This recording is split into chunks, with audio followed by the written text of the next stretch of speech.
Assalamu alaikum everyone. Hope you all are doing well. Today's video is about a target paper of mathematics 2025. आपका target paper आपको देने जा रहा हूँ। वैसे टारगेट पेपर वो तमाम सालों के लिए होता है, लेकिन मॉडल पेपर उन सबको देखकर जो हम पास पेपर से हम आपका एक टारगेट निकालते हैं कि ऑलमोस्ट 80% जो सिलेबस होता है किसी भी सिलेबस में वो ये होता है कि आपके कॉन्सेप्ट क्लियर करना होता है, और बाकी 20% से ही आपका जो कि है पेपर आ रहा होता है। सो आज मैं उस 20% को एक्सप्लेन करने जा रहा हूँ। सिन बोर्ड की बात हो रही है, क्लास 9। सेक्शन बी में जो सबसे पहले यूनिट 1 है आपका, उसमें से आपका आएगा एक्सरसाइज 1.5 और 1.6 की। अगर आप तैयारी कर ले तो आप इजीली इसमें से एक सवाल निकाल सकते हैं। अब मैं आपको दिखा दूँ, 1.5 को पूरा प्रिपेयर नहीं करना है, सिर्फ आपने 1.5 का क्वेश्चन नंबर 4 कंजुगेट के हवाले से है, और एक्स और वाई की वैल्यू फाइंड आउट करना, क्वेश्चन नंबर 5 इन दोनों को तैयार करना है। और 1.6 में आपने क्वेश्चन नंबर 3 और 4 को प्रिपेयर करना है। बस यही आपके लिए काफ़ी होगा। Okay, so let's turn towards unit 2। Unit 2 में आपके पास एक्सरसाइज 2.5 और 2.6 है। अब 2.5 को जिस तरह 1.5 और 1.6 को आपने देखा है, हमने टोटली प्रिपेयर नहीं किया, पूरा एक्सरसाइज हमने नहीं करना है, हमने सिर्फ कुछ गिने चुने सवालात ही करने हैं। अब आपको 2.5 इसलिए कह रहा हूँ क्योंकि 2.5 में उसमें से कुछ फार्मूलाज का इस्तेमाल हो रहा है। 2.5 में अगर आप क्वेश्चन नंबर 1 कर ले और क्वेश्चन नंबर 2 कर ले तो ऑलमोस्ट आई थिंक मैं समझता हूँ कि आपका ये काफ़ी होगा, क्योंकि इसमें आपके 3 फार्मूलाज इस्तेमाल हो रहे हैं, जिसमें अगर आपके पास कोई चीज़ मल्टीप्लाई हो रही है प्लस में आ जाएगा, और जो डिवाइड होता है उसे हम माइनस में भेज देते हैं, और जो पावर वाला होता है वो लॉग से पहले आ जाता है। ये 3 ही फार्मूलाज होते हैं इसमें। ओके, सो इन 2.6 में 2.6 की अगर बात की जाए, ये बहुत छोटा सा एक्सरसाइज है। 2.6 में क्वेश्चन 1 को प्रिपेयर करें, ऑलमोस्ट सवाल नंबर 4, सवाल नंबर 7 और सवाल नंबर 8, इन तीनों में से तकरीबन, या फिर क्वेश्चन नंबर 5, इनमें से ही कोई एक आ रहा होता है। बच्चे कंफ्यूज हो जाते हैं डिवाइड को देखकर। ठीक है, तो यही सवाल आपके पास आएंगे, बाकी और कोई नहीं आता। क्वेश्चन नंबर 2 को प्रिपेयर करना है। ये इन सवालों से काफ़ी आसान है और मेथड बिल्कुल सेम है। Okay, the next turn towards exercise 3.2 and 3.4। अगर आपने यूनिट 3 की प्रिपरेशन करनी है, अब देख ले, यूनिट 1 से और यूनिट 2 से आपके 2 सवाल कवर हो सकते हैं शॉर्ट में। सेक्शन बी की बात कर रहा हूँ। यूनिट 3 से आपका कवर होगा, एक सवाल कवर होता है। और याद रखना, इसके जो 2 एक्सरसाइज है दोनों के दोनों इंपॉर्टेंट है, इनमें से किसी से भी एक सवाल आपका लग सकता है। लाइक मैं आपको बता सकता हूँ 3.2 में, अब ये भी आपने पूरा नहीं करना है। 3.2 में आपके पास हमेशा जो वर्ड प्रॉब्लम है इसी में से आ रहे होते हैं, और वर्ड प्रॉब्लम आपके पास कोई ज़्यादा नहीं है, तकरीबन आपके पास है कुछ 15 सवाल, 15 सवाल आते वर्ड प्रॉब्लम्स के। ठीक है, और इसमें से तकरीबन 4 से 5 फार्मूलाज का इस्तेमाल होता है। अगर आप इसको प्रिपेयर कर ले तो ऑलमोस्ट यही सी सवाल आपका बन जाएगा। लेकिन अगर यहाँ से आपका सवाल ना बने, then you must need to practise exercise 3.4। Exercise 3.4 को अगर आप गौर से देख ले बेटा, ये सबसे छोटा सवाल है, छोटा एक्सरसाइज है, और इसमें से सिर्फ एक ही मेथड इस्तेमाल हो रहा होता है, रेशनलाइजेशन। ओके, डिनोमिनेटर को हम रेशनलाइज करते हैं, और यही मेथड आपका क्वेश्चन नंबर 2 में इस्तेमाल होता है। आप क्वेश्चन नंबर 1 की प्रैक्टिस करें या ना करें, क्वेश्चन नंबर 2 आप तैयार कर ले, आपका इसमें से सवाल बनेगा या इससे या 3.2 से, आप आसानी से हल कर सकते हो। We have almost covered 3 questions from unit 1, unit 2 and unit 3. Now our turn toward exercise unit 4, exercise 4.8। exercise 4.8 में आप सिर्फ एक एक्सरसाइज इसलिए दी है क्योंकि 4.8 आपके 4.7 और 4.6 दोनों को कवर कर रहा होता है। ठीक है, फैक्टर थ्योरम वाले सवाल होते हैं, बहुत छोटे से सवाल आते हैं और बहुत ईजी है। आप ये देख सकते हैं 4.8 को। 4.8 में आपके पास तकरीबन टोटल 9 सवालात है।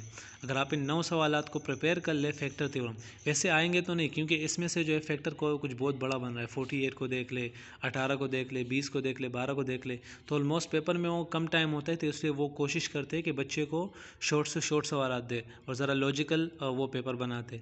तो इससे यही छोटे जो जिसके फैक्टर बहुत कम बन रहे होते हैं, तो उनकी प्रैक्टिस कर ले तो आप आसानी से 4.8 को कवर कर सकते हो। Now the another one exercise, क्योंकि अगर आप इनको तैयार कर रहे हैं तो यकीनन आपके 4 सवालात, 4 सेक्शन बी के 4 क्वेश्चन आप आसानी से हल कर सकते हो। अब यूनिट 5 की बात की जाए तो आपका सिर्फ और सिर्फ एक्सरसाइज 5.3 और 5.3 में भी कुछ चंद गिने चुने सवालात है।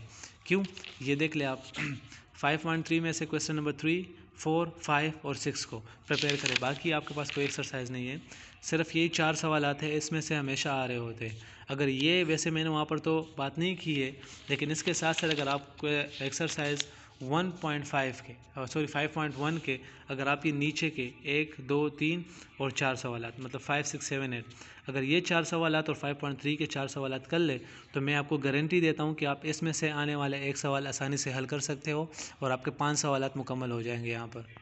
Okay, so the next exercise is 6.2। तो 5 सवालात अगर आप हल कर ले तो नेक्स्ट एक्सरसाइज आपके पास, मैं समझता हूँ, सबसे आसान सवाल है। अगर आप पेपर शुरू करो तो आप सबसे पहले यही सवाल कर ले। 6.2 में से आपका सवाल बनता है मॉड्यूलस के हवाले से होता है, ठीक है, और बहुत ही ईजी से सवालात होते हैं और यही एक्सरसाइज है। ये पूरी एक्सरसाइज मैं कह रहा हूँ आप प्रैक्टिस करें, ठीक है, और इसमें से आपका सवाल बन जाएगा और ये बहुत ही आसान से सवालात होते हैं। अगर मुझे आगे मौका मिला तो इंशाल्लाह मैं आपको ये सॉल्व करके भी बता सकता हूँ, बहुत इजी होंगे। और इसी एक्सरसाइज की आप प्रैक्टिस कर ले और इंशाल्लाह जो कि पीछे भी एक्सरसाइजेज आए हुए हैं तो मैं उम्मीद करता हूँ कि इसमें से आपका एक सवाल बन जाएगा और यहाँ पर आपके 6 सवालात पूरे हो जाएंगे। ओके, तो 6 सवालात पूरे करने के बाद मैं आपको सिर्फ चंद ही एक्सरसाइज मैंने आपको बताया, उसमें से आपके 6 सवालात पूरे हो रहे हैं। अब यूनिट 8, यूनिट 7 मैंने इसलिए नहीं दिया क्योंकि यूनिट 7 में से आपके सिर्फ और सिर्फ लॉन्ग सवाल बनता है 7.3 से। तो यूनिट 8 में से आपका आ रहा है 8.2 और 8.4। 8.2 में से आपके पास क्वाड्रेटिक फार्मूला वाले सवालात हैं, ये देख ले आप, क्वाड्रेटिक फार्मूला वाले होंगे, यही सवालात होंगे। और इसमें से भी जिस तरह मैंने आपको कहा, जो ज़्यादा बड़े सवालात हैं तो वो तो तकरीबन वो नहीं देते, हमेशा वो शॉर्ट से सवालात देते हैं, सिर्फ आपका ये देखने के लिए कि आपका कॉन्सेप्ट क्लियर है या नहीं है।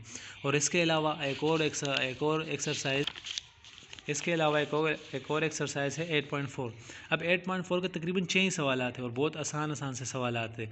इसके कुछ 2-3 मेथड्स होंगे हल करने के, आसानी से आप लोग हल कर सकते हो इसे एक्सरसाइज को।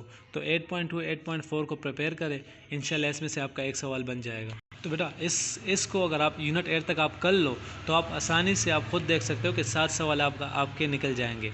इसके अलावा यूनिट 9 में देखा जाए तो थ्योरम 9.1.2 एक्सरसाइज क्यों नहीं सर, क्योंकि एक्सरसाइज में आपको प्रेफर यही करूँगा जो आपको थ्योरम एग्जाम्पल में यहाँ पर दिए होंगे आपको, page number I think page number 186 पर, ये देख ले, ये आपको एक सवाल दिया होगा, यही इतना सा, आपने ये डायग्राम और ये पूरा आपने सॉल्व करके इतना करना होता है। ये छोटा सा थ्योरम होता है और ये तकरीबन हर साल सेक्शन बी में रिपीट हो रहा होता है। तो अगर आप याद कर ले या अगर आपका कोई स्कूल टीचर है तो उससे आप सॉल्व करा दे या फिर समझ ले, ये थ्योरम आपका बहुत इंपॉर्टेंट है।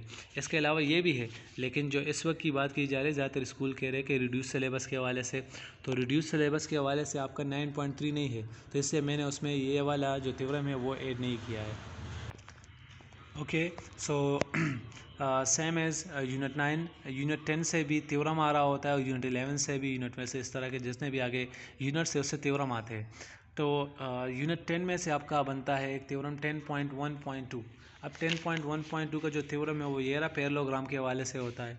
आपको यही सवाल दिया होता है और डायग्राम और ये गिवन, प्रूफ और ये कंस्ट्रक्शन सब कुछ, और उसके साथ साथ ये सारा का सारा आपने खुद सॉल्व करना होता है, ठीक है। तो ये भी एक छोटा सा ही थ्योरम है, अगर आप याद कर सकते हो या सर से सॉल्व करा सकते हो, so well that's all are good. Okay जी, तो यूनिट 11 थ्योरम 11.1.3 एंड 11 थ्योरम जो है 11.1.4, ये दोनों थ्योरम आपका जो चैप्टर है लाइन बाइसेक्टर और एंगल बाइसेक्टर का है। ये बहुत ही आसान सा थ्योरम है, आप देख सकते हो, ये रहे आपके सामने, ये आपको एक सवाल दिया होगा और फिर आपने ये सारा का सारा प्रूफ करके कंस्ट्रक्ट कराना होगा। एक ये वाला थ्योरम और एक जो है आपके सामने ये वाला 11.1.4 पेज नंबर 209 पर एक है और दूसरा जो है पेज नंबर 207 पर है, ठीक है। और इसके अलावा इस एक्सरसाइज में, इस यूनिट में कुछ भी नहीं है। ओके जी, तो अभी आपका जो सिलेबस में यूनिट 12 है, यूनिट 12 में आपके पास 1.2 और 1.3 आएगा। तो थ्योरम 12.1.2 और 12.1.3 थ्योरम आपका एक आपको मिल जाएगा 12.1.2 ये वाला थ्योरम, 217 नंबर सफ़ा पर है। और इसके साथ साथ ये आपके है 218 पर 12.1.3। इसमें से आपका कोई ना कोई एक सवाल बन जाएगा, ठीक है। और बाकी सारे के सारे आगे थ्योरम ही है, लेकिन अगर आप यूनिट 8 तक और उसके साथ साथ यूनिट 14 सिर्फ एक ही थ्योरम है 12.1.4 का, ये भी आपको चैप्टर नंबर 4 में मिल जाएगा। और इसके अलावा यूनिट 16 मैं आप बच्चों को हमेशा प्रेफर करता हूँ कि आप यूनिट 1 से लेकर यूनिट 8 तक सॉल्व करें क्वेश्चन को और प्रिपेयर करें ख़ुद को, और यूनिट 16 को उसके साथ साथ प्रिपेयर करें। यूनिट 16 की बात की जाए तो 16.2 से आपके कुछ सवालात बनते हैं। यूनिट 16.2 और 16.3 बहुत ही इंपॉर्टेंट एक्सरसाइज है। अब ये देख ले 16.2 में देख ले आपके पास बहुत ही आसान से सवालात होते हैं, बहुत ही इजी एक्सरसाइज है। मैं बच्चों को प्रेफर करता हूँ कि आप इसकी प्रिपरेशन कर लें। वैसे जिस तरह लास्ट ईयर आपके पास आया था 16.3 से सवाल बना था, ठीक है। मिड पॉइंट का फॉर्मूला लगता है, ये देख फार्मूला बच्चे ने लिखा भी है ऊपर। बहुत ही इजी है ये एक्सरसाइज भी और ये वाला भी। मैं समझता हूँ आप दिन में इस एक्सरसाइज की आप तैयारी कर सकते हो, दोनों एक्सरसाइजेस की। और इसके अलावा मैथ में मैं समझता हूँ आपका थोड़ा सा ही सिलेबस होता है। सेक्शन बी में अगर आप इसको प्रिपेयर कर लें और ये जो एक्सरसाइज है आपके सामने यूनिट 1 टू यूनिट 5 और इसके अलावा यूनिट 6 टू यूनिट 8 तक।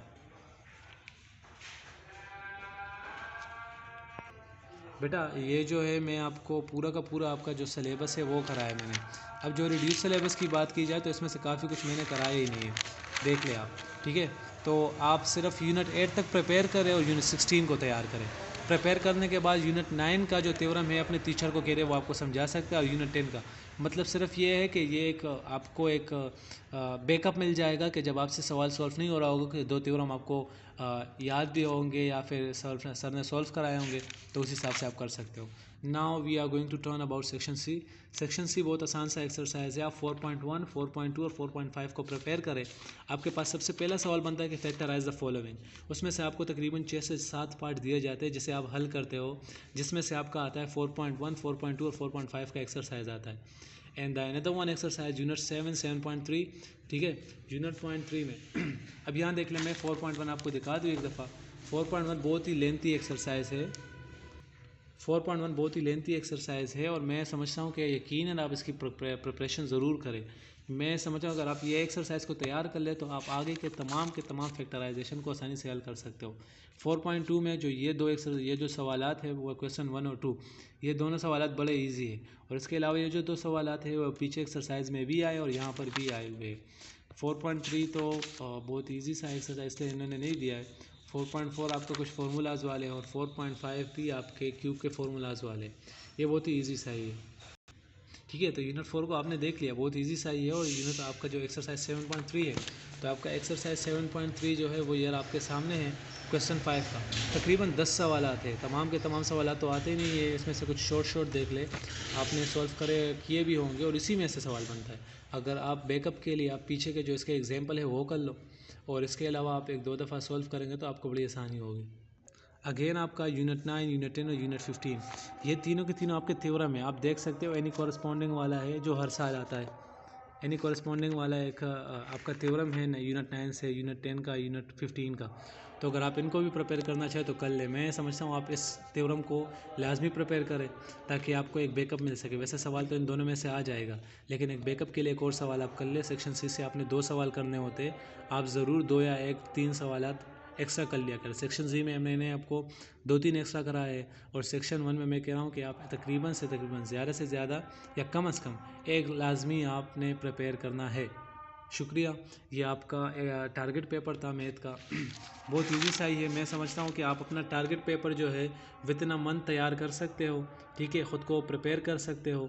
तो अगर आपने अपनी मैथ की तैयारी अभी तक नहीं की है तो इस टारगेट पेपर का इस्तेमाल करके इंशाल्लाह मैं गारंटी देता हूँ आपको कि आप तकरीबन 70% पेपर तो आप आसानी से कर सकते हो। बाकी बेटा हमें कोई वही नहीं आई हुई है कि हम आपको ये कह दें कि यार इसी से ही पेपर बनेगा, लेकिन ये है कि इंशाल्लाह उम्मीद करते हैं कि इसी से आपका पेपर बन जाएगा। अल्लाह हाफिज़।